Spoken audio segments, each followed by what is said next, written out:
8 Guardians of the Galaxy, somehow not enough for you? We got you, boo. We got you. I'm Sasha Pearl Raver, and this is Screen Junkies News.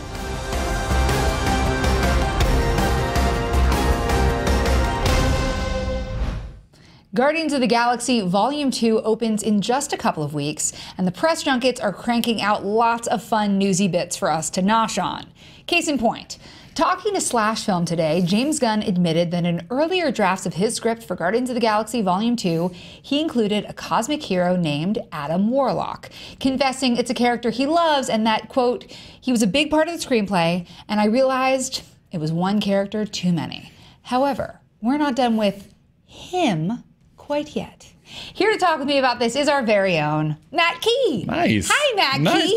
Did you just drop like him? Like him? Because I was told to.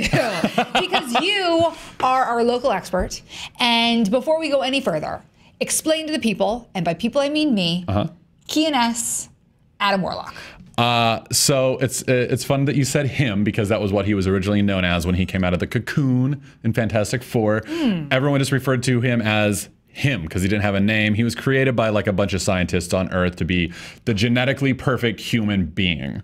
Okay. And then he escaped Earth and got into a cocoon and all this other.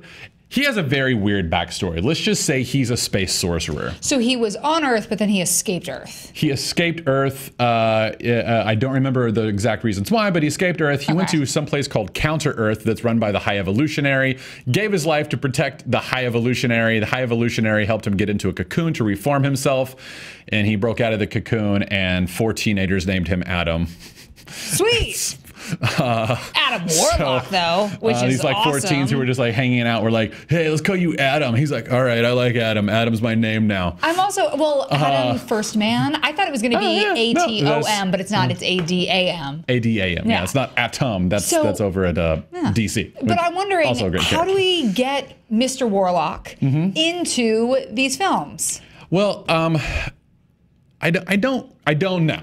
I don't know, but he belongs there. He does belong there. So just with his background, just to finish that up, he eventually, like, he takes place, he participates in the Infinity Gauntlet. He participates in the Infinity War.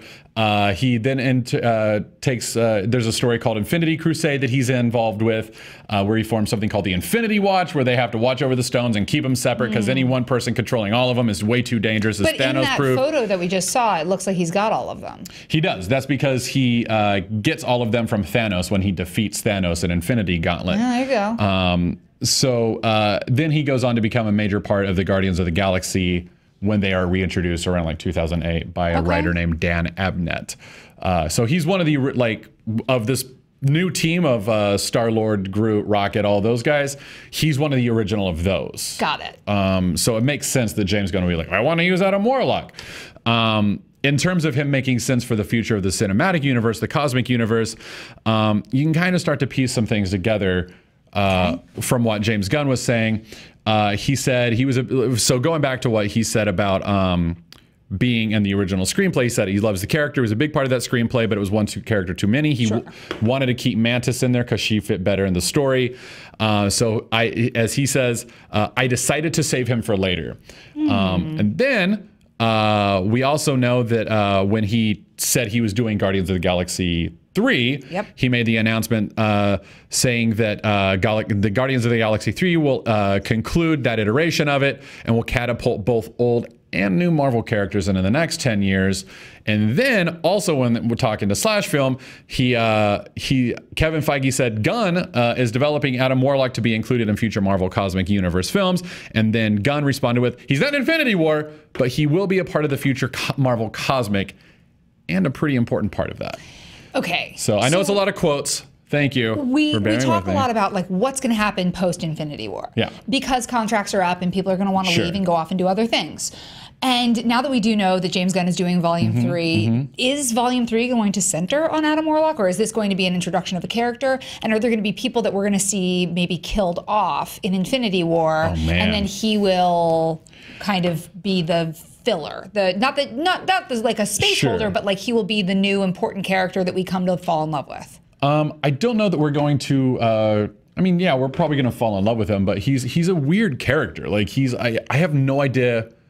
I'm very interested to see how James Gunn handles him, because in the comic books, I always read him as, "Hello, Sasha, I'm Adam Warlock. Goodbye." Which like, is interesting because like the most... when I saw the pictures, I was like, "Oh, it's Armie Hammer," and that description of him, I'm like, "Oh, it's Armie Hammer." Armie Hammer, yeah, that'd be great. He's a cool character in that, like, what he can do, what his powers are, where he's been, and what his drive is. But like, in terms of like his personality and everything, I really want to see what Gunn's twist is on it, because he's very matter of fact. Drax is super matter of fact, and he's one of my favorite characters. But Vision is super matter of fact, and Vision's great. Sure, but there's quirks to them as well, and I don't know that Adam Warlock has any quirks. Like, in fact, what's funny is that like one of his biggest villains is named the Magus.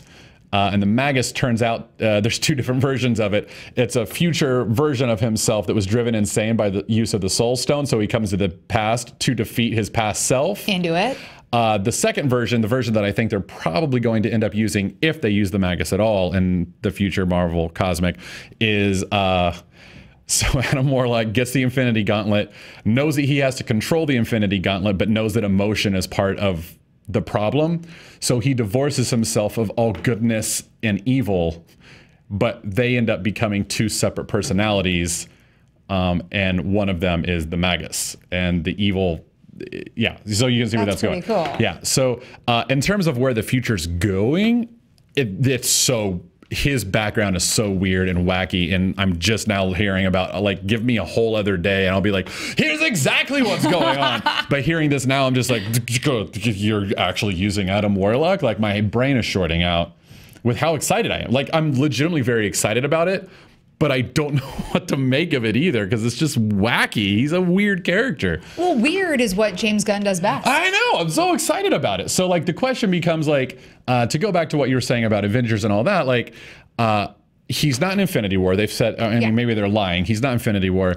Like, I had, like, maybe he's, because they're dealing with the Sovereign. He and Aisha. Aisha's the golden lady on all the trailers. Aisha, played by Elizabeth Debicki. Yep. There we go. Who was so good in The Night Of. Oh, I didn't see that. Oh my God. Am I in trouble? No, you have something great to look forward to, and it's only a few episodes, and she's phenomenal in it. Yeah. And she's close to your height. I know. Anytime I see someone who's like really tall, I'm like, oh, hello. Friend. We can talk. We can like talk without me bending down too far. So Golden Lady is actually, in the comics, she was created after him by the same geneticist who created Adam Warlock. Here what we have is that she's part of what's called the Sovereign Race. They genetically engineer themselves to be the best they can possibly be. So something tells me that like she's going to have a hand in creating Adam, and we may even hear about it in the movie somewhere. Like, I don't know, but it would be awesome if like we heard, like, just even to hear his name in this movie, like as an Easter egg, would like point to a bigger thing. And I think he's going to end up in being a very major part of Guardians 3. That's my guess. And then from there, he'll be a major part of the Marvel Cosmic, because James Gunn will be done with Guardians after Guardians 3. That will be his set trilogy. He said that. And that's okay. And that's okay. Good for you, James Gunn. Thank you for giving us great stuff. But I do think Adam Warlock will start to take that place, and maybe even have something called like the Infinity Watch. Like, that was like what I was talking about. And that was Pip, the Troll, Gamora, Drax, Moondragon, and a reformed Thanos. Probably won't use him. They'll probably use like Quasar or something like that. He's going to have to go shoot Deadpool 2 and 3. Yeah, exactly. Because he's an X-Force and New Mutants and all that. But I do think that he will probably play a very large part in Phase 4 in the Marvel Cosmic Universe there, and kind of move away from the Guardians. Well, we want to know how you think they're going to use Adam Warlock, and if you're excited about this inclusion in the Marvel Cosmic Universe. Let us know in the comments below. You can tweet us at SJ News. Make sure to like and subscribe, and of course, you can always click here for more Screen Junkies news. See you soon.